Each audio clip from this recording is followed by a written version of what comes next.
তা আল্লাহ নিকট আত্মীয়দেরকে ভয় দেখাইতে বললেন। সহিহ বুখারীর বর্ণনা 2753 নম্বর হাদিস।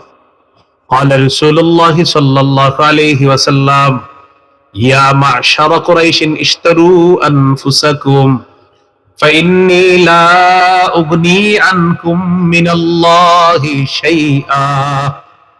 নবীজি বললেন, হে কুরাইশ সম্প্রদায়, তোমরা আল্লাহর আযাব থেকে নিজেদেরকে রক্ষা করো, আমি কিন্তু তোমাদেরকে আল্লাহর আযাবের মোকাবেলায় কোনো উপকার করতে পারবো না। বিসমিল্লাহির রহমানির রহিম। তাব্বাত ইয়াদা আবি লাহাবিন ওয়া তাব মা আগনা আনহু মালুহু ওয়া মা কাসাব سيصلى نارا ذات لهب وامرأته حمالة الحطب في جيدها حبل من مسد اللهم صل على محمد وعلى آل محمد كما صليت على إبراهيم وعلى آل إبراهيم إنك حميد مجيد اللهم بارك على محمد وعلى آل محمد كما باركت على إبراهيم وعلى آل إبراهيم إنك حميد مجيد اللهم إني أعوذ بك من شر لساني ومن شر سمعي ومن شر بصري ومن شر مني। উত্তর মৌচাক দারুল উলুম ইসলামিয়া হাফিজিয়া মাদ্রাসা ও ইতিমখানার হাফেজ ছাত্রদের পাগড়ি প্রদান উপলক্ষে 14তম বার্ষিক ওয়াজ দোয়ার মাহফিলে আলোচনা করেছেন মুফতি দেলোয়ার বিন গাজী, প্রধান মুফতি দারুল ইহসান মাদ্রাসা কমপ্লেক্স, আশুলিয়া, ঢাকা। মাহফিলের দোয়া পরিচালনা করবেন আলহাজ হযরত মাওলানা মুফতি আব্বাস মাদারীপুরী দামাত বরকাতুহুম পীর সাহেব মৌচাক। ব্যবস্থাপনা পরিচালক মডার্ন হজ ট্রাভেলস ও সভাপতি বাংলাদেশ খেলাফত মজলিস কালিয়াকৈর উপজেলা। প্রধান অতিথি অ্যাডভোকেট মোহাম্মদ রফিকুল ইসলাম রফিক, সদস্য সুপ্রিম কোর্ট যুগ্ম সাধারণ সম্পাদক বাংলাদেশ জাতীয়তাবাদী আইনজীবী ফোরাম গাজীপুর জেলা শাখা। প্রধান মেহমান আলহাজ ডাক্তার মোহাম্মদ মুখতিয়ার। ব্যবস্থাপনা পরিচালক খাজা বদরুদ্দোজা, মডার্ন হাসপাতাল ও চেয়ারম্যান মডার্ন হজ ট্রাভেলস, শফিপুর, কালিয়াকৈর, গাজীপুর। উদ্বোধক আলহাজ হযরত মাওলানা ফজলুর রহমান, ভারপ্রাপ্ত মহাসচিব ইসলামী ঐক্যজোট বাংলাদেশ। সভাপতি হাজী আইয়ুব আলী খান, সভাপতি অত্র মাদ্রাসা। সম্মানিত উপদেষ্টা জনাব মোহাম্মদ আব্দুল লতিফ মুতাওয়াল্লি, উত্তর মৌচাক বাইতুন নূর জামে মসজিদ। ওয়াইজিনে কিরাম, সম্মানিত অতিথিবৃন্দ, মেহমানবৃন্দ এবং উপস্থিত হযরত উলামায়ে কেরাম, মুসলমান ভাইরা, আল্লাহ তাআলার দরবারে শুকরিয়া আদায় করছি, আল্লাহ আমাদেরকে এই মাহফিলে উপস্থিত হওয়ার তৌফিক দান করেছেন, বলি আলহামদুলিল্লাহ।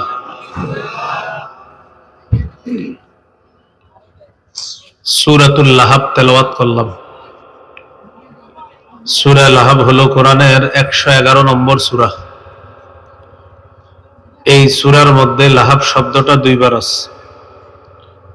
প্রথম আয়াতে আছে তাব্বাত ইয়াদা আবি লাহাব, 3 নম্বর আয়াতে আছে সায়াসলা নারং যাতা লাহাব। লাহাব শব্দের প্রতি লক্ষ্য রেখে এই সূরার নামকরণ করা হয়েছে সূরাতুল লাহাব। এই সূরার মোট 5টি আয়াত আছে। 1 থেকে 3 নম্বর আয়াত পর্যন্ত রাসূলুল্লাহ সাল্লাল্লাহু আলাইহি সাল্লামের চাচা আবু লাহাব সম্পর্কে আলোচনা। 4 এবং 5 নম্বর আয়াতে আবু লাহাবের স্ত্রী সম্পর্কে আলোচনা।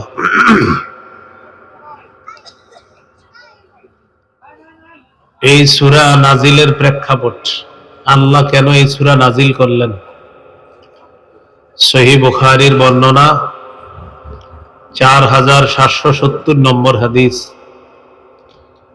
আল্লাহ তাআলা সূরাতুশ শুআরার 214 নম্বর আয়াত যখন নাজিল করলেন, সেই আয়াতের মধ্যে নবীজিকে প্রকাশ্যে দাওয়াত দেওয়ার হুকুম করেছেন আল্লাহ। তো আল্লাহ তাআলা বলেন, ওয়াআনযির আশীরাতাকাল আকরাবিন, নবী আপনি আপনার নিকট আত্মীয়দেরকে ভয় দেখান, সতর্ক করেন। প্রকাশ্যে দাওয়াতের হুকুম দেওয়ার পর সাইদা রাসূলুল্লাহ সাল্লাল্লাহু আলাইহি ওয়াসাল্লাম আলাস সাফা,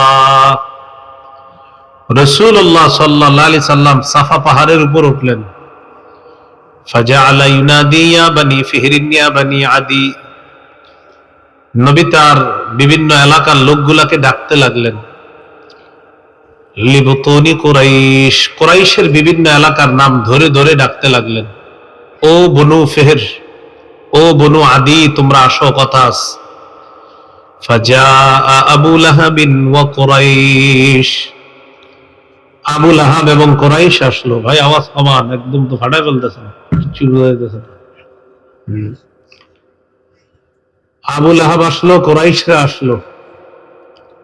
ফাজাআলা আর-রাজুলু ইযা লাম ইয়াস্তাতি আন ইয়াখরুজা আরসালা রাসূলান লিয়ানজুরা মা হুয়া, যে ব্যক্তি আসতে পারল না সে আরেকজনকে পাঠায় দিল দেখার জন্য নবীজি কি বলে একটু শুনে আসো। সবাই পাহাড়ের নিচে আসছে, নবীজি পাহাড়ের উপরে। তখন রাসূলুল্লাহ সাল্লাল্লাহু আলাইহি সাল্লাম বললেন, আরাআইতাকুম লাউ আখবারতুকুম আন্না খাইলান বিল ওয়াদি তুরিদু আন তুগিরা আলাইকুম মা কুনতুম মুসাদ্দিকিয়া, আমি যদি তোমাদেরকে বলি এই পাহাড়ের পিছনে একদল শত্রু সেনা অপেক্ষা করছে, যারা তোমাদের উপর অতর্কিত হামলা চালাবে, তোমরা কি আমার কথা বিশ্বাস করবা? ক্বালু না'আম মা জাররাবনা আলাইকা ইল্লা সিদকা, তারা সবাই বলল অবশ্যই বিশ্বাস করব, আমরা অনেক যাচাই বাছাই করে দেখেছি তুমি জীবনে কখনো মিথ্যা বলো না, সারা জীবন সত্য কথা বলছো। অতএব আজকে তুমি যা বলবা সত্য কথাই বলবা। এটা হলো বুখারীর 4770, বুখারীর 4972 নম্বর হাদিসে আছে।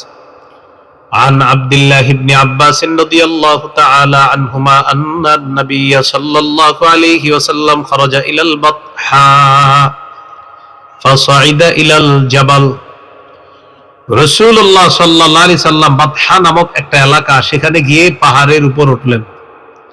উঠার পর বললেন, ইয়া সাবাহা, আরবরা যদি কখনো পাহাড়ের উপর উঠে এটা বলতো ইয়া সাবাহা, তখন সবাই বুঝতো আমাদেরকে কেউ ডাকতেছে, দেখি দেখি কি হয়েছে দেখি, এরকম সবাই বের হয়ে আসতো। ফাজতামাআত ইলাইহি কুরাইশ, সবাই বের হয়ে দেখে নবীজি ডাকতেছে। সবাই দলে দলে কুরাইশরা একত্রিত হলো।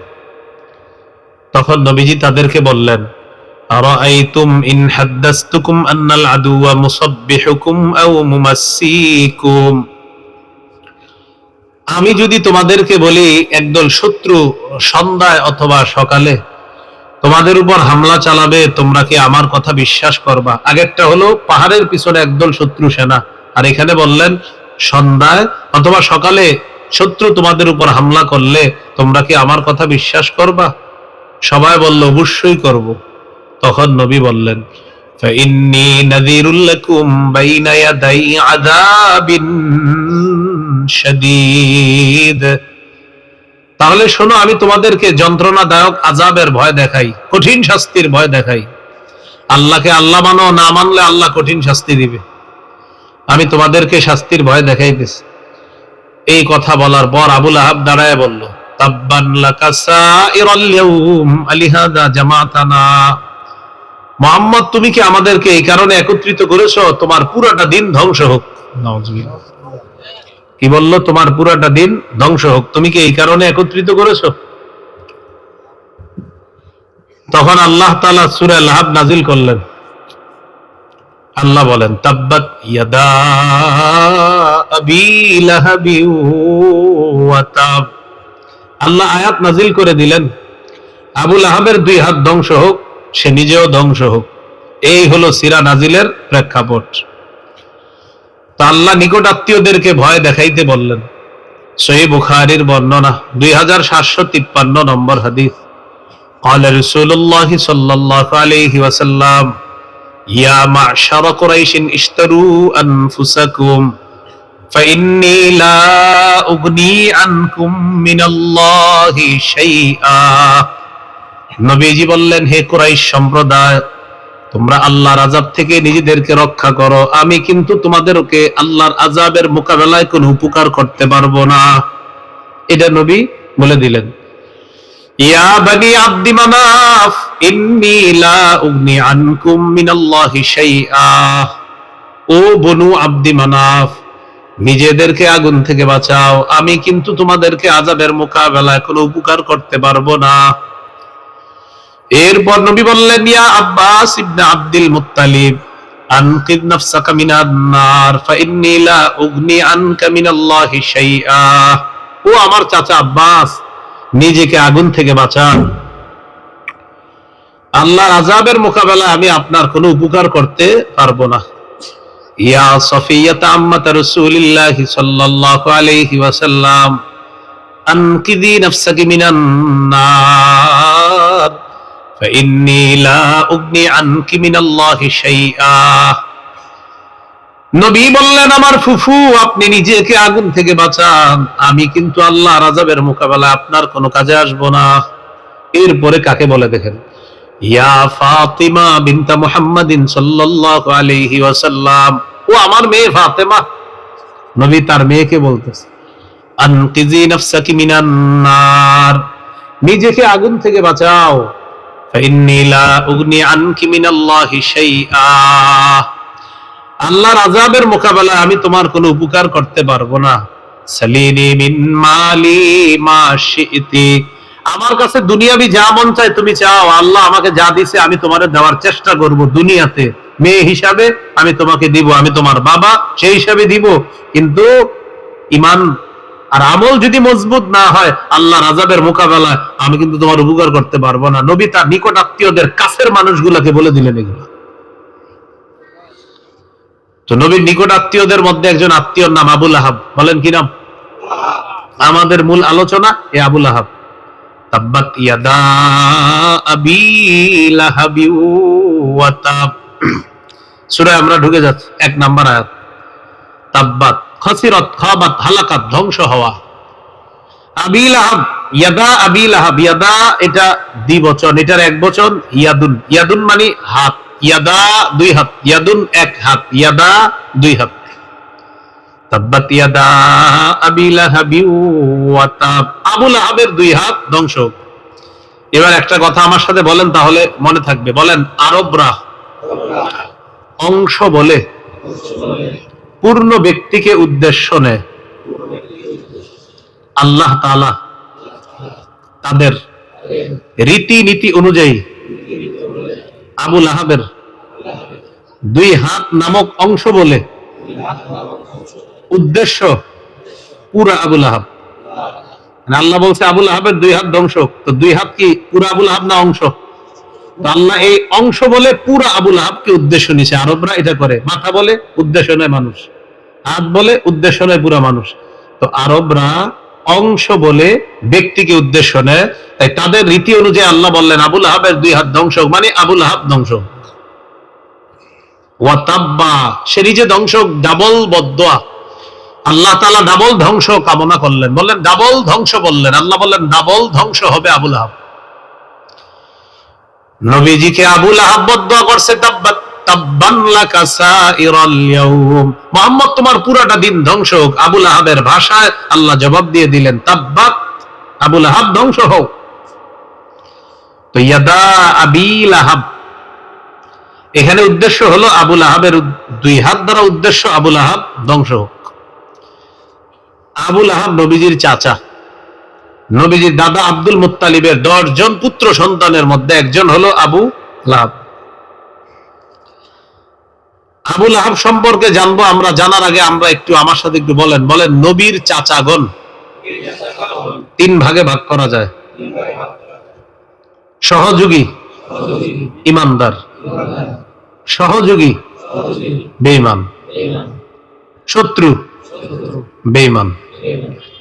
1 নাম্বার হলো সহযোগিতাও করছে, ঈমানও আনছে। 2 নাম্বার সহযোগিতা করছে, ঈমান আনে নাই। 3 নাম্বার ঈমানও আনে নাই, সহযোগিতা করে নাই, শত্রুতা করছে। তো চাচাদেরকে কয় ভাগে ভাগ করলাম? 3 ভাগে। 1 নাম্বার ঈমান আনছে, সহযোগিতা করেছে, যেমন আব্বাস, হামজা রাদিয়াল্লাহু তাআলা আনহুমা, নবীর চাচা, ঈমানও আনছে, সহযোগিতা করছে। 2 নাম্বার সারা জীবন সহযোগিতা করছে কিন্তু ঈমান আনে নাই, যেমন আবু তালেব। কে বলেন? সহিহ বুখারীর 3884 নম্বর হাদিসের বর্ণনা, আন্না আবা তালিবিন লাম্মা হাদারাতুল ওয়াফাত দাখালা আলাইহি রাসূলুল্লাহ সাল্লাল্লাহু আলাইহি ওয়াসাল্লাম। আবু তালেবের যখন মৃত্যুর সময় হয়ে যায়, আল্লাহ রাসূল আবু তালেবের কাছে প্রবেশ করলেন। ওয়া ইনদাহু আবু জাহলিন, তাকায় দেখে আবু জাহেল বসা। মুমূর্ষু অবস্থায় দেখে চাচাকে বললেন, চাচা একবার বলেন লা ইলাহা ইল্লাল্লাহ কালিমাতান উহাজ্জু লাকা বিহা ইনদাল্লাহি ইয়াউমাল কিয়ামাহ। একবার বলেন লা ইলাহা ইল্লাল্লাহ, এই কালিমাটা কিয়ামতের ময়দানে আল্লাহর কাছে আমি প্রমাণ হিসাবে পেশ করব। একবার বলেন কাকা, একবার বলেন। পাশে আবু জাহেল বসা। এদের দিকে তাকায়া চাচা বলতেছে, ভাতিজা আমি জানি তোমার ধর্ম সত্য, তোমার ধর্ম গ্রহণ করে আমি যদি যাই আমার পরকাল সুন্দর হবে, কিন্তু মানুষ আমাকে ছি ছি বলবে। মানুষ বলবে ভাতিজার ধর্ম গ্রহণ করলো, বাপদাদার ধর্ম ছেড়ে দিল, ছি আবু তালেব এটা কোনো কাজ করলো। এই লজ্জাটা আমি নিতে পারবো না ভাতিজা। ইখতারতুন নার আলাল আর, আমি সম্মান বিসর্জন দিতে পারবো না, আগুন আমি গ্রহণ করে নিলাম, আমি জাহান্নামে জ্বলবো, তবে আমি আমার সম্মান বিসর্জন দিতে পারবো না। আমি আগুনে জ্বলবো না, আমার সম্মান হানি করতে পারবো না আমি। আবু তালেবের এই জবাব শোনার পর নবী বললেন, লা আস্তাগফিরুন্না লাকা মা লাম উনহা আন। চাচা আমি আপনার জন্য ক্ষমা প্রার্থনা করতে থাকবো যতক্ষণ আমাকে নিষেধ না করা হবে। আমি বলতে থাকবো, আল্লাহ আমার চাচাকে মাফ করে দেন, আমার চাচাকে মাফ করে দেন। চাচা কি ঈমানদার না বেঈমান? তো নবী বলে, চাচা আমি আপনার জন্য ক্ষমা প্রার্থনা করব ততক্ষণ যতক্ষণ আমাকে নিষেধ না করা হবে। তো আল্লাহর কাছে বলতে লাগলেন, আল্লাহ মাফ করেন, মাফ করেন। আল্লাহ আয়াত নাজিল করে দিলেন, মা কানা লিন নাবিয়্যি ওয়াল্লাযীনা আমানু আইয়াস্তাগফিরু লিল মুশরিকিন ওয়ালাউ কানু উলি কুরবা। নবী এবং ইমানদারের জন্য উচিত না, বৈধ নাই, জায়েজ নাই কোন মুশরিকের জন্য দোয়া করা, যদিও ওই মুশরিক নবীর নিকটাত্মীয় হয়, ইমানদারের নিকটাত্মীয় হয়। আল্লাহ আয়াত নাযিল করে দিলেন, নবীর জন্য বৈধ নাই, জায়েজ নাই কোন মুশরিকের জন্য দোয়া করা, আর যদিও মুশরিক নবীর নিকটাত্মীয় হয়। আবু তালেব আপনার নিকটাত্মীয়, কিন্তু আপনি তার জন্য ক্ষমা প্রার্থনা করা আমি আল্লাহ অবৈধ ঘোষণা করে দিলাম। পারবেন না, তার জন্য ক্ষমা চাইবেন না, আপনি নাজায়েজ। আল্লাহ আয়াত নাজিল করার আগ পর্যন্ত ক্ষমা চাইছে চাচার জন্য, আল্লাহ বলে দিলেন না মুশরিক, তার জন্য দোয়া করবেন কেন?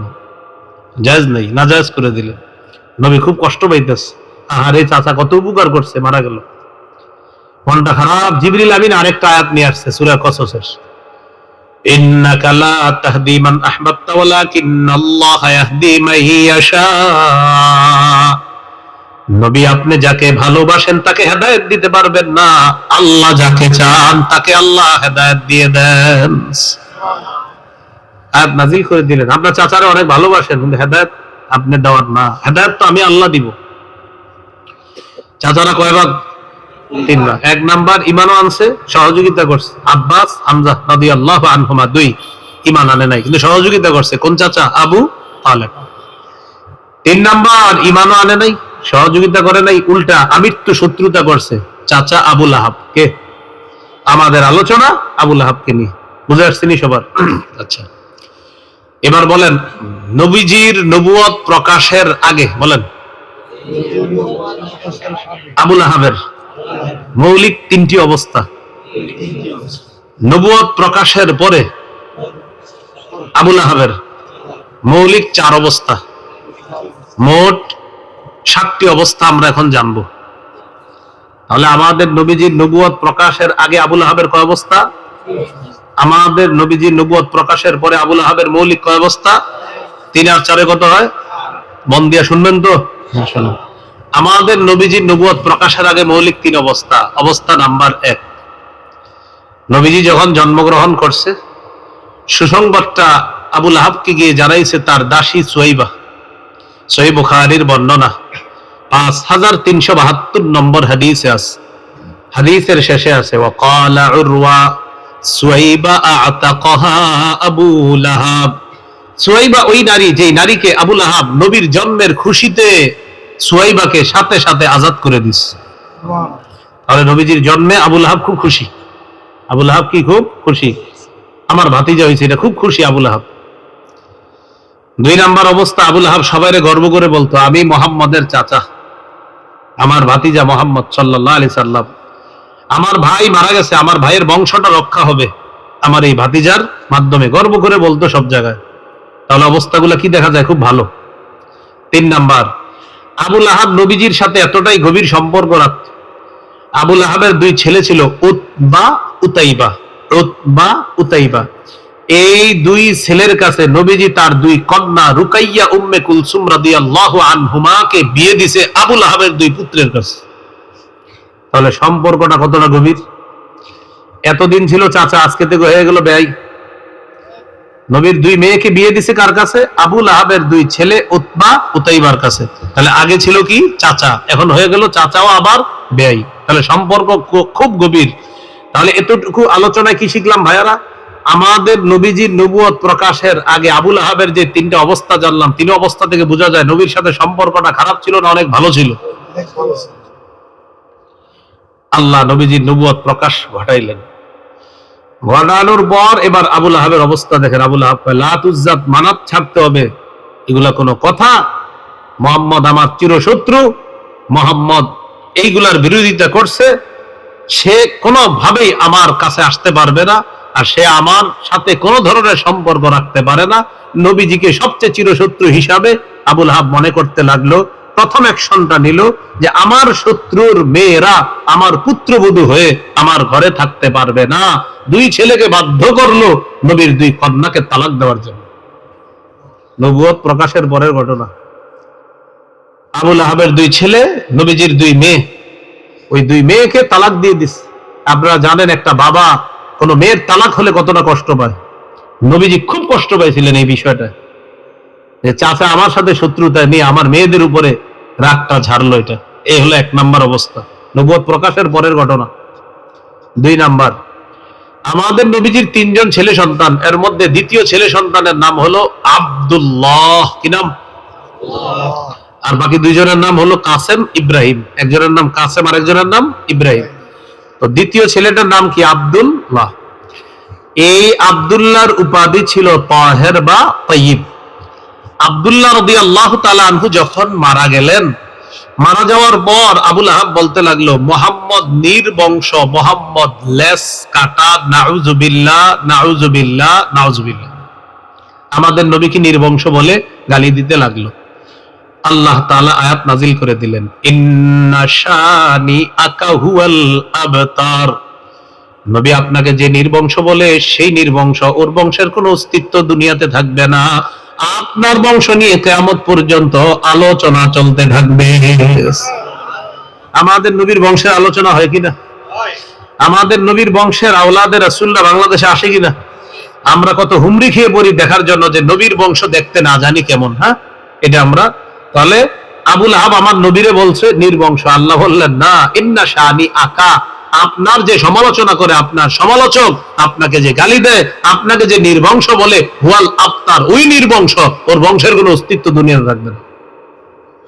এগুলো দ্বিতীয় অবস্থা। 3 নাম্বার, বলেন আমার সাথে, যুল মাজাজ একটি বাজারের নাম। যুল মাজাজ কিসের নাম? মক্কার একটা বাজারের নাম হলো জুল মাজাজ। এই বাজারে রাসূল সাল্লাল্লাহু আলাইহি সাল্লাম গেলেন দাওয়াত দিতে। মানুষকে জড়ো করে বললেন, ইয়া আইয়ুহান নাস কুলু লা ইলাহা ইল্লাল্লাহ তুফলিহু। হে লোক সকল, তোমরা বলো লা ইলাহা ইল্লাল্লাহ, তোমরা সফলকাম হয়ে যাবা। আবু লাহাব পিছনে পিছনে যায়, পাথর নিয়ে যায়, যাওয়ার পর বলে, ও জনগণ, মুহাম্মাদের কথা শুনবা না, এগুলা বলে আমার নবীকে গালি দিতে লাগলো। গালি দিতে দিতে আল্লাহ রাসূলের উপর পাথর মারা শুরু করছে। পাথরের আঘাতে আল্লাহ নবীর পা মুবারক থেকে রক্ত পড়া শুরু হয়েছে, পা থেকে রক্ত ঝরছে নবীজির। এ হলো 3 নম্বর অবস্থা। এখান থেকে একটা শিক্ষা, দাওয়াতের কাজ করতে গেলে কর্মগত আঘাত আসতে পারে, দাওয়াতের কাজ ছাড়া যাবে না। দাওয়াতের কাজ ছাড়া যাবে না। এই জন্য আলেম ওলামাদেরকে মাইরা মুইরা ভাগায় দিবেন আর বলবেন তোমরা এই কাজের কে, মারলে দাওয়াতের গতি আরো বাড়াবে। আলেমরা দাওয়াতের গতি আরো বাড়াবে। তো নবীজির উপর কর্মগত আঘাত করলেন। সহিহ বুখারীর হাদিস 240 নম্বর হাদিস, একটা হাদিস শুনেন। বাইনামা রাসূলুল্লাহ সাল্লাল্লাহু আলাইহি ওয়াসাল্লাম ইউসাল্লি বিফিনাইল কাবা, আল্লাহ নবী একবার কাবা চত্বরে নামাজ পড়তেছে, পাশে বেঈমানরা বসা। فقال بعضهم, বেঈমানদের মধ্যে একজন বলল, আইয়ুকুম ইয়াজিউ বিসালা জাজুরি আলি ফুলান ফায়াদউহু আলা যহরি মুহাম্মাদিন ইদা সাজাদা। কে পারবা অমুক এলাকায় যাবা, যাওয়ার পর ওটের নারী বুড়িগুলো আনবা, পায়খানা আনবা, গোবর আনবা, আনার পর মুহাম্মদ যখন সিজদায় যাবে তার কাঁধের উপর, তার পিঠের উপর নারী বুড়ি পায়খানাগুলা রেখে দিবা। নাউজুবিল্লাহ, জোরে বলেন। এক পাপিষ্ট দাঁড়ায় গেছে, নাম উকবা। কি নাম? উকবা। পাপিষ্ট দাঁড়ায় বলতেছে আমি আনবো। সে কি করলো? আপনার সত্যি সত্যি এলাকায় গেল, ওটের নারী বুড়ি পায়খানা গোবর এগুলো আনার পর অপেক্ষায় আছে। রাসূলুল্লাহ সাল্লাল্লাহু আলাইহি সাল্লাম সিজদায় গেলেন, সে সত্যি সত্যি আমার নবীর এই পিঠে কাঁধের উপরে ওটের নারী বুড়ি পায়খানাগুলা রেখে দিল। নবী কষ্টে সিজদা থেকে মাথা উঠাইতে পারছেন না।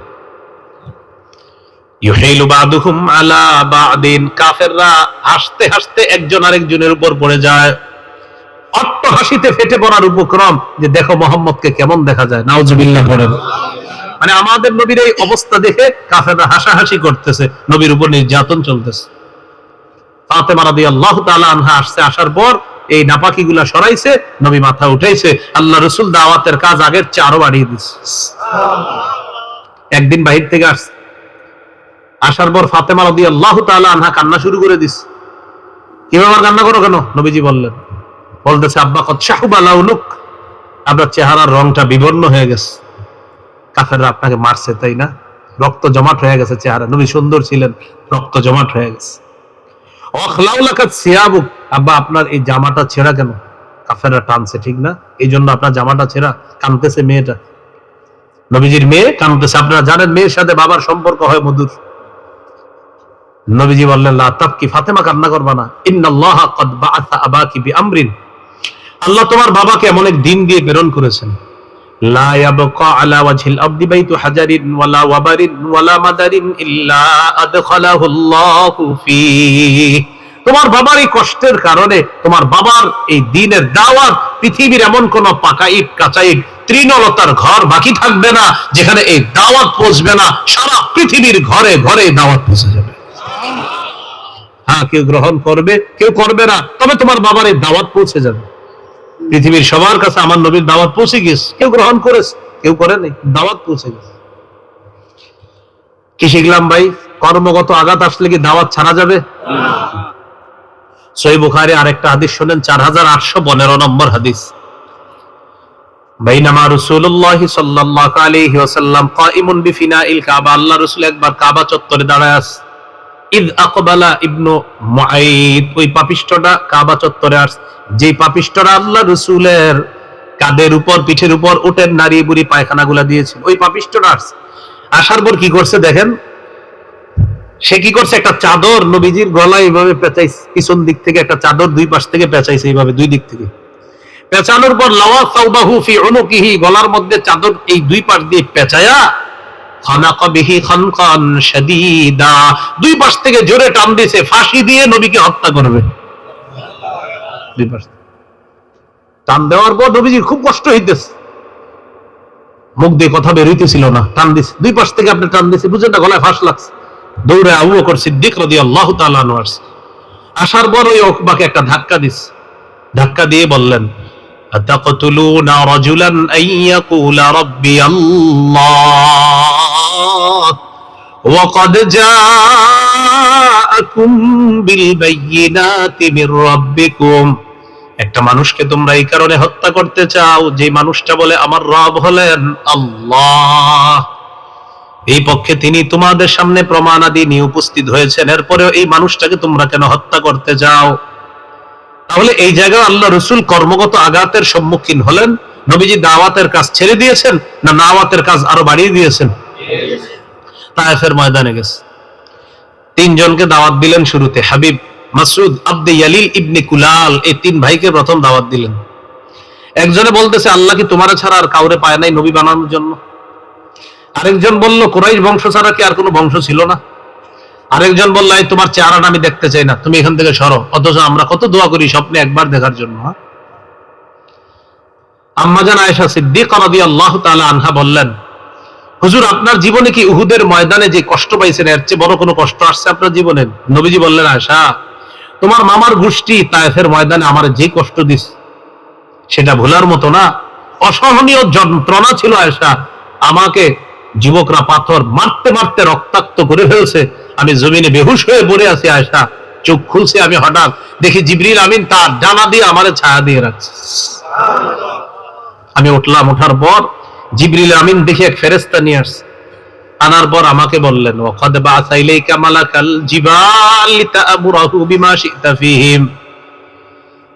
হাবিব আল্লাহ পাহাড়ের ফেরেশতা পাঠাইছে, আপনি যেই আদেশ করবেন এই আদেশ ফেরেশতা বাস্তবায়ন করবে। ফেরেশতা আমাকে সালাম দিলেন, দেওয়ার পর ফেরেশতা আমাকে বললেন, হাবিব আপনি আমাকে বলেন আন উতবিকা আলাইহিমুল আখবাশাইন, এই দুই পাহাড় চাপা দিয়ে তায়েফবাসীকে আমি ধ্বংস করে দেই। নবী জবাব দিলেন, লা বাল আরজু আইয়ুখরিজাল্লাহু মিন আসলাবিহিম মাইয়া আবুদুল্লাহ লা ইউশরিকু বিহি শাইআ। না, আমি আশাবাদী তারা আমার দাওয়াত গ্রহণ করে নাই, তাদের ঔরস থেকে যারা আসবে দুনিয়াতে তারা এক আল্লাহর ইবাদত করবে, আল্লাহর সাথে শিরিক করবে না, এই ব্যাপারে আমি আশাবাদী তারা আল্লাহর একত্ববাদ স্বীকার করবে। তাহলে তায়েফের ময়দানে রক্তাক্ত হয়ে দাওয়াতের কাজ ছেড়ে দিস? কর্মগত আঘাত। মনে আছে না আবুল আহাবের কয় অবস্থা? চারটা। 3 নাম্বার জুল মাজাজে নামক বাজারে গেল, যাওয়ার পর নবীজিকে গালি দিতে দিতে পাথর মেরে নবীর পা রক্তাক্ত করলো। অবস্থা নাম্বার 4, হজের মৌসুম। নবীজি সাল্লাল্লাহু আলাইহি ওয়াসাল্লাম চিন্তা করলেন একটা সুবর্ণ সুযোগ, হাজীদের তাবুতে তাবুতে যামু, যে যে তাদেরকে পার্সোনাল দাওয়াত দিমু, তাহলে আর কেউ ডিস্টার্ব করবে না। তো হাজী সাহেবরা হজ করতে আসছে, রাসূলুল্লাহ সাল্লাল্লাহু আলাইহি সাল্লাম হাজী সাহেবদের তাবুতে তাবুতে যায়। আবুল আহাব কেমনে যেন দেখে বলছে একদিন, আচ্ছা মোহাম্মদ কই যায়? পিছে পিছে যায়, যাওয়ার পর দেখে হাজীদের তাবুতে ঢুকে। ঘটনা কি এখানে ঢুকে কেন? আবুল আহাবও পিছনে পিছনে ঢুকছে। ঢোকার পর দেখে নবীজি তাদেরকে ইসলামের দাওয়াত দেয়। আবুল আহাব পিছন থেকে বলতেছে, ইয়া আইয়ুহান নাস লা তুতিউহু ফাইন্নাহু সাবিউন কাযযাব। ও মানুষ, তার কথা শুনবা না, সে ধর্ম থেকে সে হলো অধিক বড় একজন মিথ্যাবাদী। নাউজুবিল্লাহ। আর জোরে বলেন নাউজুবিল্লাহ। তার কথা শুইনো না, সে বড় মিথ্যাবাদী। আমাদের নবী নাকি মিথ্যাবাদী? চিন্তা করছেন? এখান থেকে আমাদের শিক্ষা, দাওয়াতের কাজ করতে গেলে কথার আঘাত সহ্য করতে হবে। আবুল আহাবের 3 নাম্বার অবস্থা থেকে শিখলাম কর্মের আঘাত, 4 নাম্বার অবস্থা থেকে শিখলাম কথার আঘাত। তাহলে কর্মের আঘাত, কথার আঘাত। নবীকে মিথ্যাবাদী বলছে, এটা কিসের আঘাত বলেন তো? কথার আঘাত। আমাদেরকে এই যুগে বলে এরা যাকাতখোর, এরা ফেতরাখোর।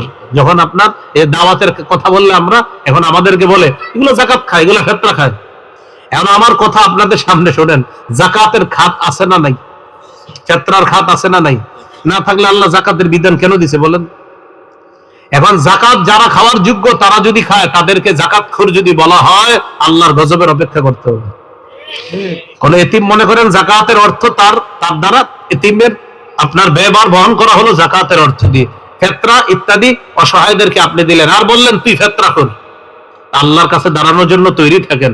ফেতরা খাওয়ার যোগ্য সে যদি ফেতরা খায়, যাকাত খাওয়ার যোগ্য সে যদি যাকাত খায়, আর তাকে যদি আপনি যাকাতখোর বলেন, তো কিয়ামতের মাঠে দাঁড়ানোর জন্য তৈরি থাকেন। আল্লাহর ফরজ বিধান নিয়ে আপনি তামাশা করছেন, এই তামাশার জবাবদিহিতা আল্লাহর কাছে করতে হবে। কিন্তু আমরা এই আঘাত সহ্য করি, এটা কথার আঘাত। বলেন কিসের আঘাত? কথার আঘাত সহ্য করি। কারণ সূরা আনামের 34 নম্বর আয়াতে আমাদের নবীকে আল্লাহ তাআলা সান্ত্বনার বাণী শোনাইছেন, ওয়ালাকাদ কুযযিবাত রুসুলুম মিন ক্বাবলিকা ফাসবারু আলা মা কুযযিবু ওয়া উযু হাত্তা আতাহুম নাসরুনা। নবী আপনি কষ্ট নিয়েন না, আপনার আগে যত রাসূল দুনিয়াতে আসছে সবাইকে মিথ্যাবাদী বলা হয়েছে, তাদেরকে কষ্ট দেওয়া হয়েছে।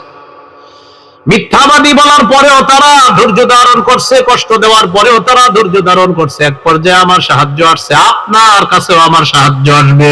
সুবহানাল্লাহ। তাহলে আমরা কি শিখলাম? দাওয়াতের কাজ করতে গেলে কর্মের আঘাত আসবে, কথার আঘাত আসবে, দাওয়াত ছেড়ে দিতে হবে না, বরং দাওয়াতের কাজ করতে হবে। আল্লাহ কথাগুলা বুঝার তৌফিক দান করেন। মূল আলোচনায় চলে আসি। নবুয়ত প্রকাশের পর আবু লাহাবের কয় অবস্থা? এক, মেয়েগুলারে তালাক দিতে বাধ্য করলো, মনে আছে নি আপনাদের? 2 নাম্বার, আমাদের নবীজিকে নির্বংশ বললো, আল্লাহ বললেন তুই নির্বংশ, ইন্না শানি আকা হুয়াল আবতার। 3 নাম্বার, আমাদের নবীজি জুল মাজাজ নামক বাজারে দাওয়াত দিতে গেলেন, সেখানে আবু লাহাব কর্মগত একটা আঘাত করলো, নবীর উপরে পাথর মেরে পা রক্তাক্ত করে ফেললো। 4 নাম্বার, হাজিদের তাবুতে গিয়ে নবী দাওয়াত দেয়, কথার একটা আঘাত করলো, আবু লাহাব বলল তার কথা শুইনো না, সে মিথ্যাবাদী, সে ধর্মত্যাগী। আল্লাহ আমাদেরকে হেফাজত করেন, আমিন। চলেন চলে আসি 1 নম্বর আয়াতে, তাব্বাত ইয়াদা আবি লাহাবি ওয়া তাব। আবু লাহাবের 2 হাত ধ্বংস, মনে আছে নি? 2 হাত দ্বারা উদ্দেশ্য 2 হাত, মাশাআল্লাহ। 2 হাত দ্বারা উদ্দেশ্য কি? পুরা কি জানি আরবরা অংশ বলে ব্যক্তি উদ্দেশ্য নেয়। তাহলে 2 হাত ধ্বংস, আল্লাহ বললেন অতাব্বা, সে নিজেও ধ্বংস। এইখানে 2 তাব্বা দ্বারা উদ্দেশ্য হলো ডাবল ধ্বংস, এটা গুরুত্ব প্রদান করার জন্য আল্লাহ বললেন। এইগুলো 1 নম্বর আয়াত।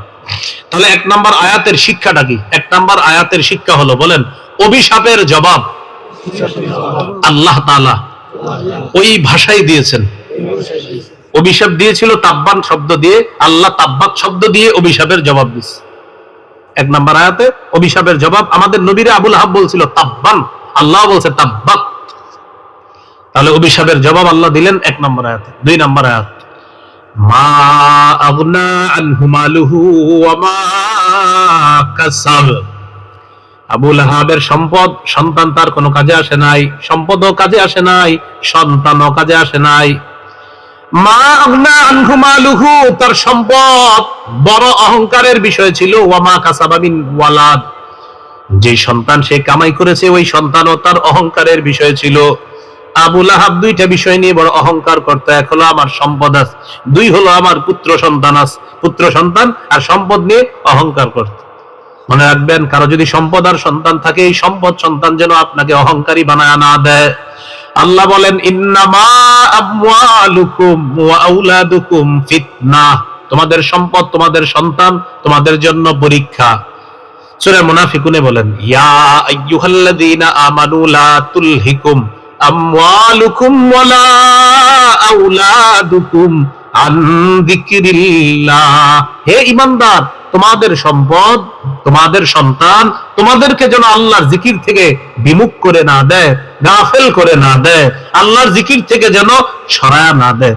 তাহলে সম্পদ আর সন্তান পরীক্ষা। সম্পদ সন্তান আল্লাহর থেকে দূরে নিয়ে যেতে পারে। তাই সম্পদ সন্তান এটা গর্বের না, এটা অহংকারের বিষয় না, এটা শুকরিয়ার বিষয়। বলেন, অহংকারের বিষয় না শুকরিয়ার? না, আবু লাহাব অহংকার করতো, আমার সম্পদও আছে, কে ঠেকায়, আমার ছেলে আছে, মোহাম্মদ আমার সাথে এত সহজে পারবে না। আল্লাহ বলতেছেন, মা আগনা আনহু মালুহু, আবু লাহাবের সম্পদ তার কোনো কাজে আসে নাই। ওয়া মা কাসাবা মিন ওয়ালাদ, ওয়া মা কাসাব, ওয়া মা কাসাব দ্বারা উদ্দেশ্য ওয়া মা কাসাবা মিন ওয়ালাদ। তাফসীরের কিতাবে আসছে ওয়া মা কাসাব মানে ওয়া মা কাসাবা মিন ওয়ালাদ, তার যে সন্তান সে আল্লাহর কাছ থেকে কামাই করছে, সন্তান কাজে আসে নাই। মূল ঘটনাটা কি? ঘটনা হলো, বদর যুদ্ধে কারা জিতছে? মুসলমানরা। হারছে কারা? কাফেররা। তাহলে এইভাবে বলি, বদর যুদ্ধে কাফেররা শোচনীয় পরাজয় বরণ করার 7 দিন পর, কয়দিন পর? আবু লাহাবের গলার মধ্যে গুটি বসন্তের রোগ হয়েছে। এই বসন্ত রোগ হওয়ার পর সন্তানরা এখন আবু লাহাবরে ঘৃণা করা শুরু করছে। বসন্তের রোগ হওয়ার পর সন্তানরা আবুল আহাবকে ঘৃণা করা শুরু করছে। আরবের মধ্যে তারা বিশ্বাস করতো এটা যে বসন্তের রোগ, এটা ছোঁয়াচে রোগ, আমার গায়ে আসতে পারে। ছেলেরা টেনশনে পড়ে গেল, বাপের শরীরের এই বসন্ত রোগ না জানি আমাদের গায়ে আসে। আবুল আহাব এই গুটি বসন্তের রোগে মারা গেল। মারা যাওয়ার পর ছেলেরা পালায় গেল। ছেলেরা কেন পালায় গেছে? তোর এই লাশকে হাত দিবে, হাত দিলে আমার গায়ে যদি আসে। আল্লাহ বলেন মা আগনা আনহু মালুহু, সম্পদও কাজে আসে নাই, ওয়ামা কাসাব আই ওয়ামা কাসাবা বিন ওয়ালাদ, তার যে সন্তান, সন্তানও কোনো কাজে আসে নাই, লাশ রেখে বাঁচছে। সম্পদ ছিল, বসন্ত রোগে কোনো কাজে আসে নাই। সন্তান ছিল, লাশ রেখে বাঁচছে। 3 দিন লাশ পুড়ে রয়েছে, পয়সা গন্ধ বের হওয়া শুরু হয়েছে। মক্কার কোনো মানুষ ধরতে আসে না, কারণ যে ধরতে আসে ওই টেনশন করে যদি আমার গায়ে আসে রোগ। যে ঘটনাটা করোনা ভাইরাসের সময় দেখা গেছে, কোটিপতির সন্তান মারা গেছে, কোটিপতির বাপ মারা গেছে, হুজুরের ফোন দিছে, হুজুর আপনি মরলে মরেন, আপনার জীবনের কত দাম আসেনি, আপনি আমার বাপের কবর দিয়ে আসেন। করোনার সময় এক এক আলেম 40 জন, 45, 47, 60 জন মানুষ দাফন করছে, কারণ প্রচুর মানুষ। আপনি মরলে কি বাঁচলে কি? কিছু বুঝতেছেন? আবুল আহাব মরে পড়ে 3 দিন পস্তাছে লাশ। সম্পদও আছে, সন্তানও আছে, সম্পদ কাজে আসতেছে না, সন্তানটা তো বলে দিস। 3 দিন পর যখন লাশ পয়সা গন্ধ বের হবে, সন্তানদেরকে খবর দেওয়া হলো, তোমরা আসো, আইসে কি করবা করো, না হয়তো সমস্যা হবে, এই লাশ কি করবা। তারা আরেকজনের সহযোগিতা নিল। সহযোগিতা নিয়ে বললো বাবার লাশটা কি করা যায়। মক্কার উঁচু ভূমিতে নিয়ে যেতে হবে, যেখানে মানুষের চলাচল নাই, তো চলো নিয়ে চলি। লাশ আরেকজনের সহযোগিতায় মক্কার একটা উঁচু ভূমিতে নিয়ে গর্ত করলো। করার পর আপনার লাঠি দিয়ে দূর থেকে লাশটারে এইভাবে ধাক্কাইতে ধাক্কাইতে ওই গর্তের মধ্যে ফেলে দিয়ে মাটি চাপা দিয়ে দৌড় পালায় চলে আসছে। আল্লাহ বলেন মা আগনা আনহু মালুহু, সম্পদও কাজে আসলো না, ওয়ামা কাসাব, সন্তানও কাজে আসলো। কি শিখলাম এখান থেকে? সন্তান সম্পদ ঈমান ছাড়া একদম নিষ্ফল, কোনো ফলাফল হবে না। যদি ঈমান না থাকে, সম্পদও কাজে আসবে না, সন্তানও কাজে আসবে। আবুল আহাব রে কই রেখে আসছে বলেন? পারে ওই গর্তে। এবার 3 নাম্বার আয়াতে কি বলে দেখেন, সায়াসলা নারান যাতা লাহাব, সে চিরেই প্রবেশ করবে লেলিহান অগ্নিশিখাযুক্ত আগুনের মধ্যে, অগ্নিস্ফুলিঙ্গওয়ালা আগুনে সে প্রবেশ করবে অচিরেই। 3 নম্বর আয়াতের মাধ্যমে বোঝা যায় আবুল আহাবের সম্পদ, সন্তান দুনিয়াতে যেমন কাজে আসে নাই, ঈমান না থাকার কারণে। ঈমান না থাকার কারণে আবুল আহাব মৃত্যুর পরেও তার পরকাল বরবাদ। ঈমান নাই, দুনিয়াতে সম্পদ সন্তান কাজে আসে নাই, ঈমান নাই, পরকালটাও বরবাদ। এজন্য সম্পদ সন্তান কাজে লাগাইতে যেন পারি, আল্লাহ তৌফিক দান করেন। আমিন। ক্বালা রাসূলুল্লাহ সাল্লাল্লাহু আলাইহি ওয়াসাল্লাম ইযা মাতাল ইনসান ইনকাতা আনহু আমালুহু ইল্লা মিন সালাসা, ইল্লা মিন সাদাকাতিন জারিয়া আও ইলমিন ইউনতাফাউ বিহি আও ওয়ালাদিন সালিহিন ইয়াদউ লা। মানুষ যখন মারা যায় তার আমলনামা বন্ধ হয়ে যায়, 3টা আমল বাকি থাকে। বলেন কয়টা? ইল্লা মিন সাদাকাতিন জারিয়া, 1 নাম্বার সদকায়ে জারিয়া। একটা কল স্থাপন করছেন এই রাস্তার পাশে, মুসাফিররা যাবে আর পানি পান করবে, এই নিয়তে সুন্দর করে একটা কল লাগাইয়া দিবেন। যতজন মুসাফির পানি পান করবে আর প্রশান্ত হবে, কবরে সওয়াব পেতে থাকবে। সুবহানাল্লাহ। ফ্যানের ব্যবস্থা করে দিবেন, মানুষ এই ফ্যানের নিচে বাতাস খায়, ছাত্ররা বাতাস খায়, মসজিদের মুসল্লি বাতাস খায়, আপনার ফ্যানে আরেকজন বাতাস খাইতেছে, কবরে সওয়াব পাইতেছে। সুবহানাল্লাহ। 2 নাম্বার আও ইলমিন ইউনতাফাউ বিহি, এমন ইলম যে ইলমের মাধ্যমে উপকৃত হওয়া যায়। বলেন তো নবীর চাচারা কয় ভাগ? 1 নাম্বার। ঈমানও আনছে, সহযোগিতা করছে। এই একটা ইলম শিখছেন না আপনারা? তো আমি মারা গেলাম, তো আপনারা আলোচনা করছেন। আরিফ বিন হাবিব বলছিল নবীর চাচারা 3 ভাগ। 1 নাম্বার ঈমান আনছে, 2 নাম্বার ঈমান আনে নাই, সহযোগিতা করছে, 3 নাম্বার ঈমানও আনে নাই, সহযোগিতা করে নাই। এই বিদ্যাটা সে এক মাহফিলে বলছিল, এই যে বিদ্যা চর্চা করতেছেন আমি কবরে সওয়াব পাইতেছি। সুবহানাল্লাহ। আপনারা এই যে সুবহানাল্লাহ বললেন, তো আমি বললাম ভাই সুবহানাল্লাহ পড়ার কারণে জান্নাতে একটা গাছ হয়ে গেছে। এখন আপনি বললেন যে এটা উনি বলছিল জান্নাতে একটা গাছ হয়। আবু হুরায়রা রাদিয়াল্লাহু তাআলা আনহু গাছ লাগাইতেছে, নবীজি বললেন কি করো আবু হুরায়রা? হুজুর গাছ লাগাই। আমি কি তোমার এমন কিছু শিখাবো না যে প্রতিবার বলবার জান্নাতে গাছ হবে? হুজুর শিখান। তুমি বলবা সুবহানাল্লাহ। কি বলবা? সুবহানাল্লাহ। এই যে বিদ্যাটা নিয়ে আপনি আলোচনা করবেন, কবরে সওয়াব পাবেন। এই হলো ইলমি ইউনতাফা বিহি। তাহলে শাইখুল হাদিস আল্লামা আজিজুল হক রহমাতুল্লাহ আলাইহি, ওনার কি অবস্থা হবে? হ্যাঁ, ওনার শুধু হাজার হাজার ছাত্র আছে বুখারী পড়ায়। শাইখুল হাদিস সাহেবের হাজার হাজার ছাত্র যারা শাইখুল হাদিস, মানে শাইখুল হাদিস সাহেবের হাজার হাজার ছাত্র যারা কি শাইখুল হাদিস। আর মুহাদ্দিস মুফতি তো বাকি আছে। মুহাদ্দিস মুফতিদের বললাম না, মানে ওই সিরিয়ালটা বললাম না, শুধু বললাম ওনার হাজার হাজার ছাত্র শুধু শাইখুল হাদিস। আর যারা মুহাদ্দিস, যারা মুফতি, যারা অন্যান্য সেক্টরে আছে, এরকম হাজার হাজার ছাত্র তিনি দুনিয়াতে রেখে গেছেন। আর তাদের ওই এলেম দ্বারা আমরা উপকৃত হইতেছি। ওই এলেমের সওয়াব যিনি শিখায় গেলেন তার খবরে দিতে। তিন নাম্বার, আওয়ালাদিন সালিহিন ইয়াদউ লাহ, এমন একজন সন্তান যে নেককার সন্তান, বাবার জন্য মায়ের জন্য দোয়া করবে, রব্বিরহামহুমা কামা রব্বায়ানি সগীরা, আমার রব আমার মা বাবাকে আপনি রহম করেন যেমন ছোটবেলায় শৈশবে তারা আমাকে লালন পালন করেছে। এইভাবে মা বাবার জন্য দোয়া করবে এমন এক সন্তান, নেককার সন্তান দুনিয়াতে রেখে যাওয়া। তাহলে ভাই, এক নম্বর আয়াতে শিখলাম আল্লাহ অভিশাপের জবাব দিলেন। দুই নম্বর আয়াতে শিখলাম সন্তান সম্পদ ইমান ছাড়া কোনো কাজে আসবে না। তিন নম্বর আয়াতে শিখলাম ইমান ছাড়া পরকাল বরবাদ, ইমান ছাড়া পরকাল বরবাদ। এবার মজার আলোচনা শিখবো 4 আর 5 নম্বর আয়াত। ওয়ামরাআতুহু হাম্মালাতাল হাতাব, আবু লাহাবের স্ত্রীও জাহান্নামে প্রবেশ করবে।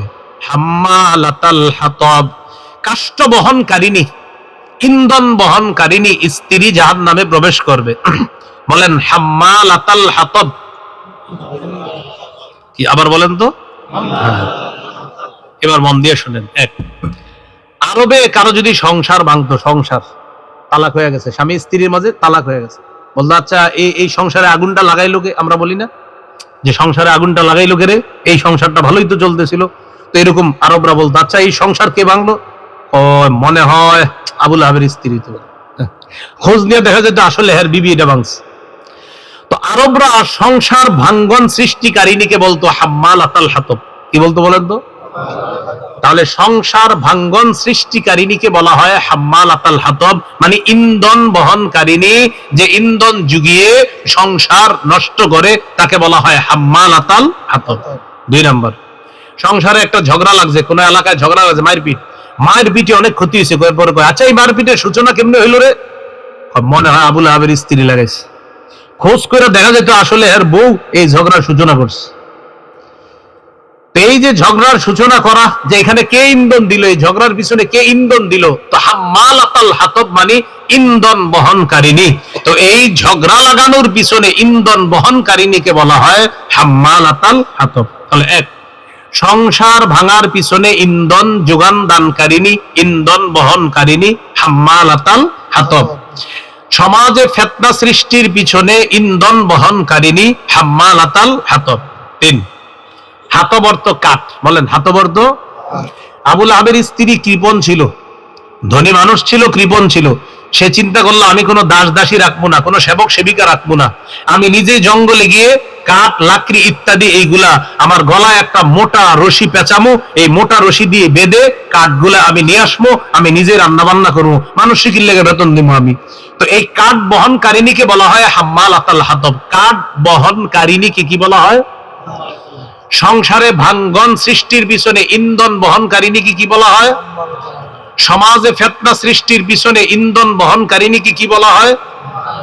বখিলতা আর কৃপণতা করে গলায় রশি দিয়ে পেঁচায়া কাঠ বহনকারিণীকে কি বলা হয়? এই হলো ওয়ামরাআতুহু হাম্মালাতাল হাতাব। আবু লাহাবের স্ত্রী জাহান্নামে প্রবেশ করবে, যে কাঠ বহনকারিণী, যে সংসারে ভাঙ্গন সৃষ্টিকারিণী, যে সমাজের মধ্যে ফিতনা সৃষ্টিকারিণী, এই হলো হাম্মালাতাল হাতাব। যদিও এটা হলো হাম্মালাতুল হাতাব আর কি, আপনার এখানে হাল জুলহাল আরবি ব্যাকরণগত একটা কারণ আছে, ওই ব্যাকরণের কারণে হয়েছে হাম্মালাতা, মানে জবর হয়েছে হাম্মালাতাল হাতাব। এখন আসেন আবু লাহাবের স্ত্রীর নাম। আবু লাহাবের স্ত্রীর নাম আওরা। আওরা মানে টেরা, তার চোখ ছিল একটা টেরা, এই জন্য তার নাম আওরা। অথবা তার নাম আরওয়া। কি নাম? আওরা অথবা আরওয়া। তার একটা উপাধি আছে উম্মে জামিল, তার একটা উপাধি উম্মে জামিল। তো আবু লাহাবের স্ত্রী সম্পর্কে আল্লাহ বলতেছে ওয়ামরাআতুহু হাম্মালাতাল হাতাব ফি জিদিহা হাবলুম মিন মাসাদ। আবু লাহাবের স্ত্রী জাহান্নামে প্রবেশ করবে কাঠ বহনকারিণী অবস্থায়, ইন্ধন বহনকারিণী অবস্থায়, সংসারে ভাঙ্গন সৃষ্টিকারিণী অবস্থা। ফি জিদিহা, তার গলার মধ্যে থাকবে হাবলুম মিন মাসাদ, মোটা পাকা দড়ি, পাকানো মোটা রশি থাকবে তার গলায়। পাকানো রশি তার গলায় থাকার দুই ব্যাখ্যা। এক নাম্বার, দুনিয়াতে পাকানো রশি দিয়ে ওই লাকড়িগুলা বেঁধে সে নিয়ে আসতো। আর একটা ব্যাখ্যা হলো কিয়ামতের ময়দানে পাকানো মোটা রশি তার গলায় পেঁচায়া তাকে টানতে টানতে জাহান্নামে নিক্ষেপ করা হবে। নাউজুবিল্লাহ।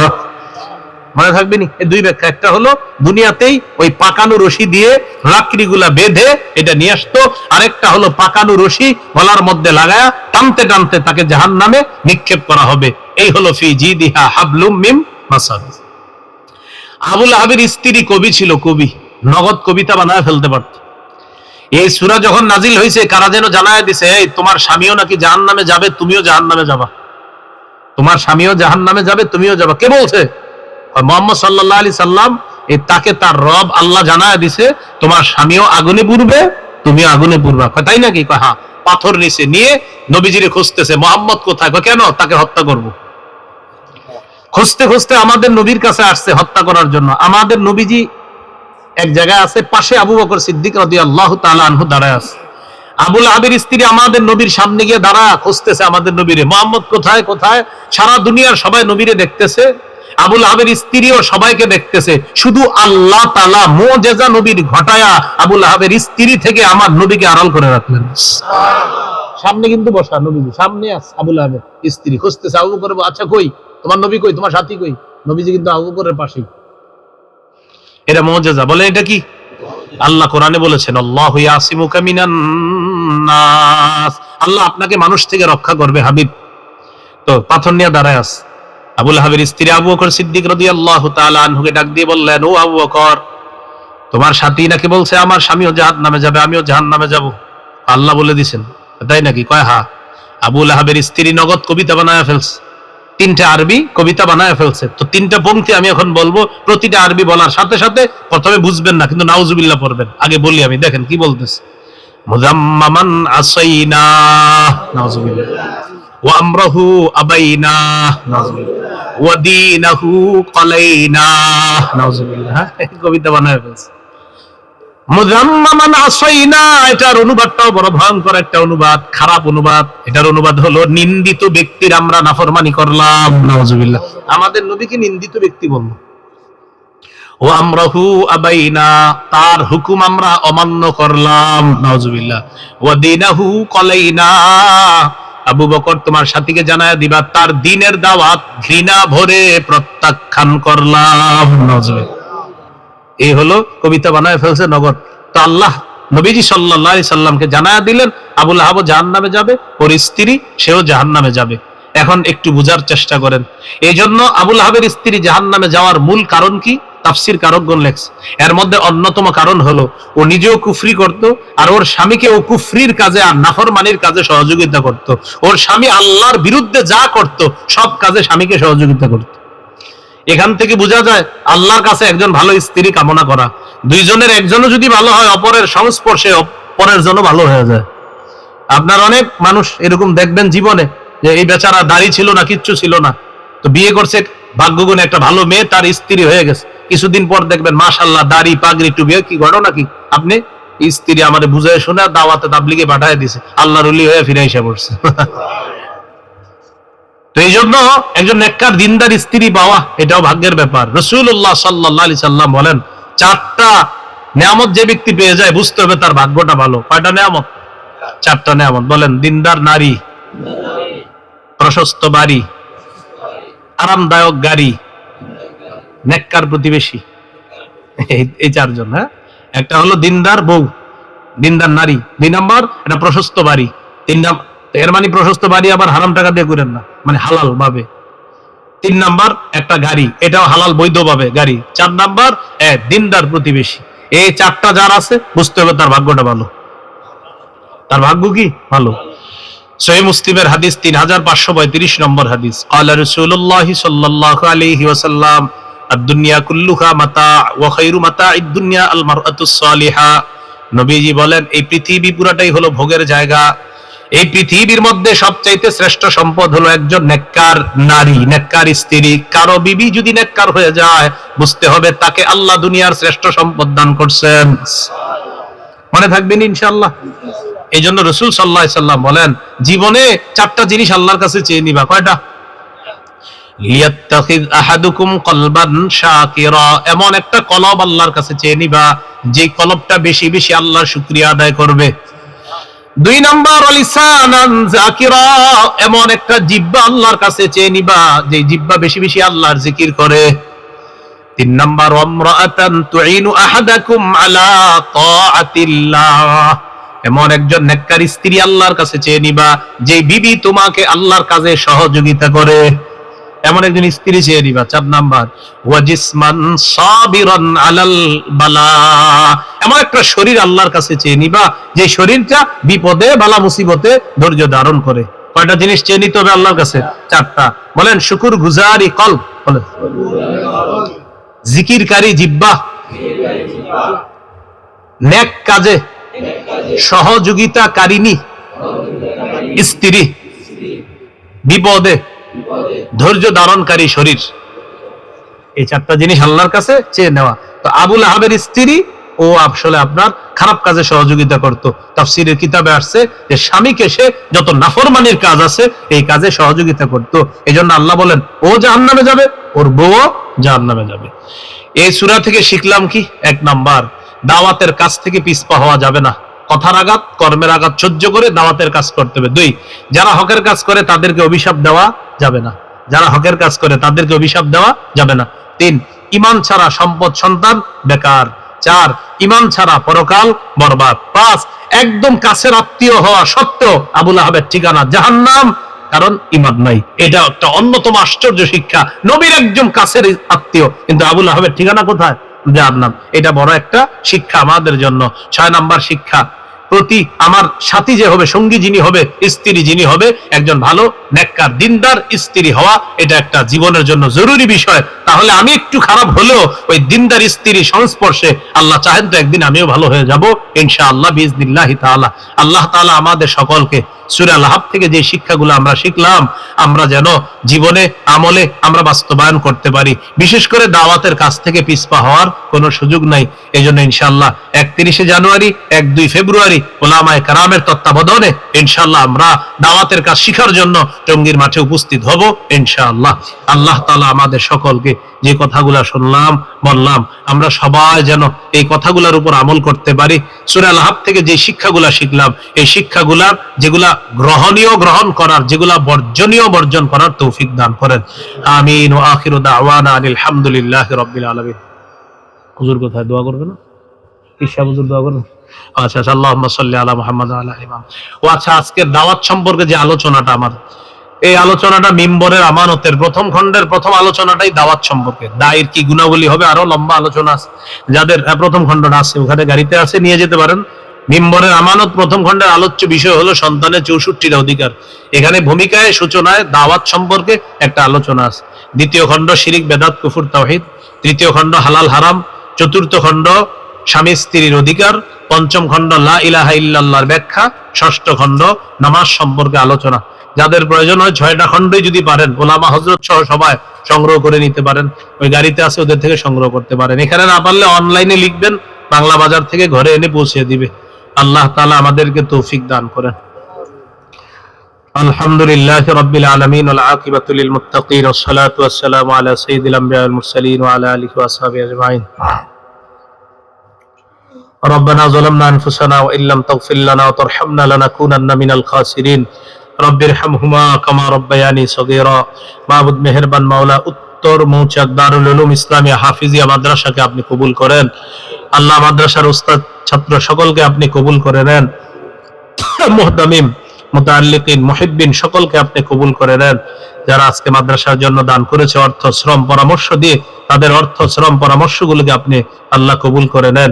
উভয় জগতে তাদেরকে জাযায়ে খায়ের দান করেন। আল্লাহ আমাদেরকে আপনি মাফ করে দেন। ঈমান ইসলামের উপর থাকার তৌফিক দান করেন। আল্লাহ কুফর শিরিক থেকে বাঁচার তৌফিক দান করেন। আল্লাহ আমাদেরকে মাফ করে দেন। আল্লাহ আমাদেরকে মাফ করে দেন। জিন্দেগীর গুনাহ খাতাগুলো মাফ করে দেন। আল্লাহ জিন্দেগীর গুনাহ খাতাগুলো মাফ করে দেন। মাহবুদ মেহেরবান মাওলা, যাদের সামনে বসলাম, যারা আমার সামনে বসছে, আল্লাহ সবার সাথে আবার জান্নাতে দেখা করায়া দিয়েন। আল্লাহ সমস্যা না হয়। আল্লাহ আয়েশা সিদ্দিকা রাদিয়াল্লাহু তাআলা আনহা।